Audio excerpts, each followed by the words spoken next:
اللهم صل على محمد وآل محمد. بسم الله الرحمن الرحيم. السلام عليكم ورحمة الله وبركاته. طبعا لبينا طلب متابعتنا، قالت سوينا فلافل واليوم راح انزله تدليلين حبيبتي. طبعا هذا فلافل العفو حمص مال الحصة، يعني اكو ناس من يريدوه او هيج، لا نستفاد منه كل شي للتشاريب حبايبنا، نستفاد من عنده للفلافل، قيمة كل شي نسوي بيه. صح هو ناعم بس يعني نعمة من الله أحسن من ماكو. فنقعته هنا مثل ما شفتوا ليلة كاملة نقعته، شوفوا ما شاء الله حباته تفتحت وصار يخبر. طبعا هنا أني عندي يعني تقريبا فوق الكيلو، فقسمته قسمين. من بعد ما نقعته نصه راح أسلقه، أريده يعني أسلقه وأبرده وأضمه بالمجمدة أفرزه يفيدنا للتشاريب. وهنا أنا أخذت من عنده كمية الفلافل راح أخلي وياها كراث وكرفس و4 حبات من الثوم، يعني 4 سنون ثوم وبصلاية واحدة. وهنا ضفت الحمص بهاي الطريقة. طبعا سويت دفعتين لأن المحضرة صغيرة، وراح أشرخها شرخة بسيطة وبعدين أضيف الخضروات. سهل وبسيط، الفلافل جدا سهلة وطيبة بنفس الوقت.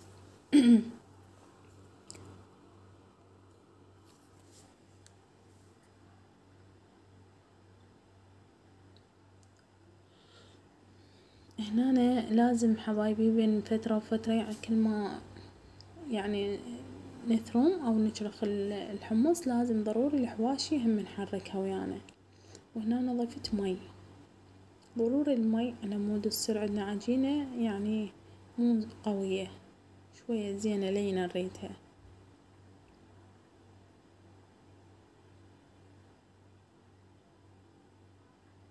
أي شوفوا بهاي الطريقة.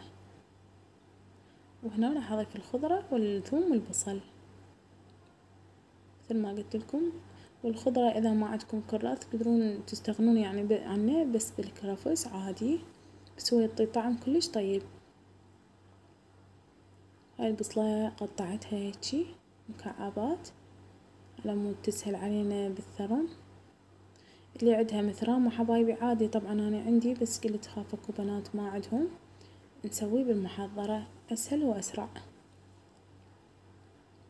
بالنسبة إذا مثرامة لحم تخلوه على أنعم شي ويصير، تظلون تشرخون بيه إلى أن تحصلون على عجينة ناعمة الملمس، يعني ناعمة تشوفوها ولا لينة ولا قوية. شوفوا بهاي الطراوة. هنا أنا راح أفرغها وياكم بالطاسة.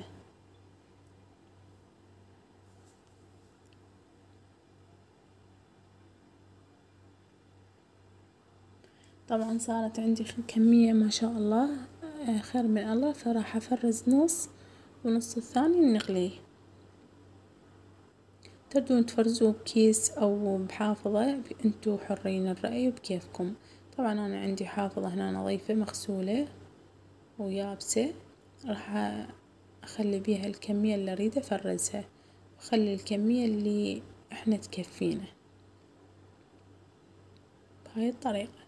نقفلها ونذبها بالمجمدة أو الفريز.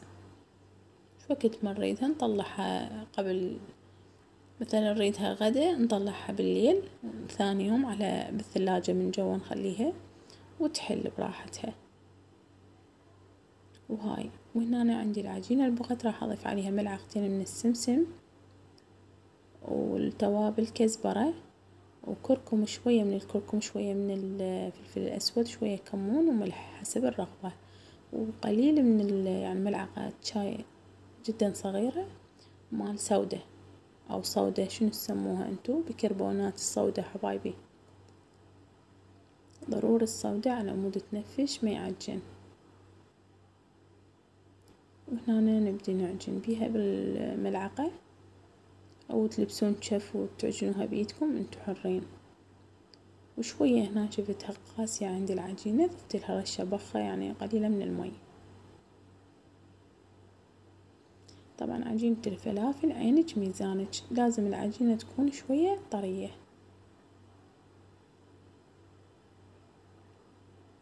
وهنا عجينتنا صارت جاهزة، جربوه حبايبي بهاي الطريقة كلش طيب.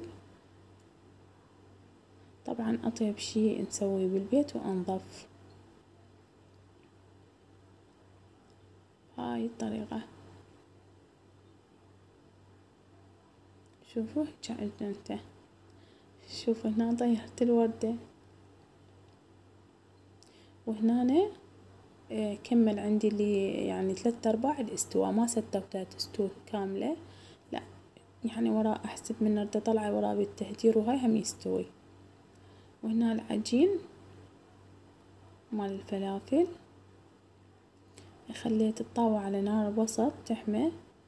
طبعا اني هنا عندي هذا قالب مال الفلافل، بالصراحة صغير تطلع الفلفولات يعني مو كلش منفوشة لان القالب مالتي صغير، فانتو اشتروا قالب مالته هاي اللي نحط بيها، هاي اللي هسه جاي اخلي بيها غميقة شوية، تطلع عندكم اذا تردوها كبيرة ومنفوشة.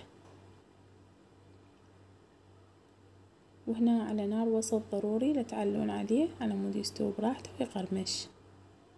شوفوا ما شاء الله شكلهم شلون حلو وطعمهم يجنن.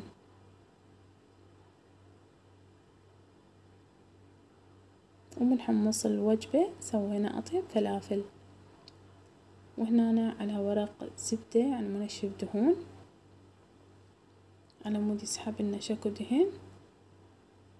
وهاي هي. وهنا كملناه، والف الحمد لله والشكر يا ربي على النعمة. وما وصف لكم الطعم يجنن، شوفوا قرمش مقرمش ما شاء الله. وهنا راح احضر حبشكلاته. طبعا هنا سويت صلصة مال زبادي وقلت خلنا اشاركها وياكم. هنا عندي علبة زبادي هاي كبيرة، وراح اضيف عليها عصرة ليمونة حبيباتنا، ورشة من السماق، ورشة من الملح، ورشة من الثوم الباودر. ها هي ونخلطهم. ما وصف لكم طعمها يجنن. طبعا هانا دائما نسوي هاي الصلصة ويا الفنجر ويا الفلافل، نحبها صراحة، والأولاد كلش يحبوها، يعني ما نستغنى عن هاي الصلصة. صلصة الزبادي عشقوها عشق.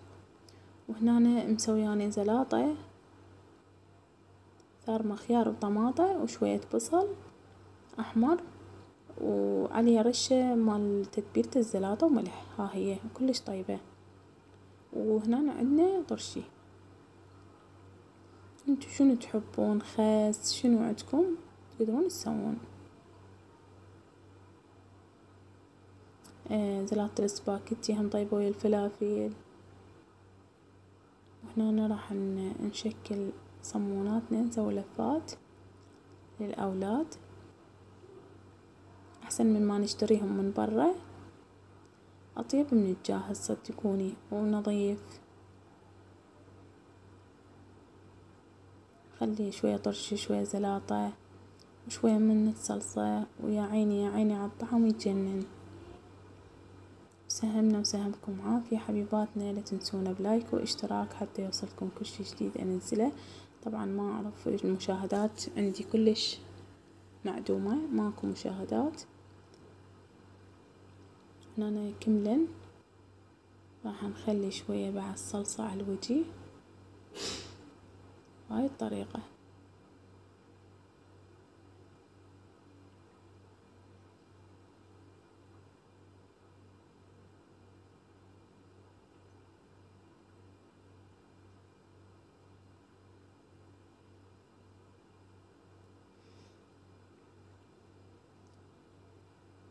وهنا اكيد وياهن البيبسي ميرندا شنو تحبون. وهنا من بعد ما برد عندي الحمص راح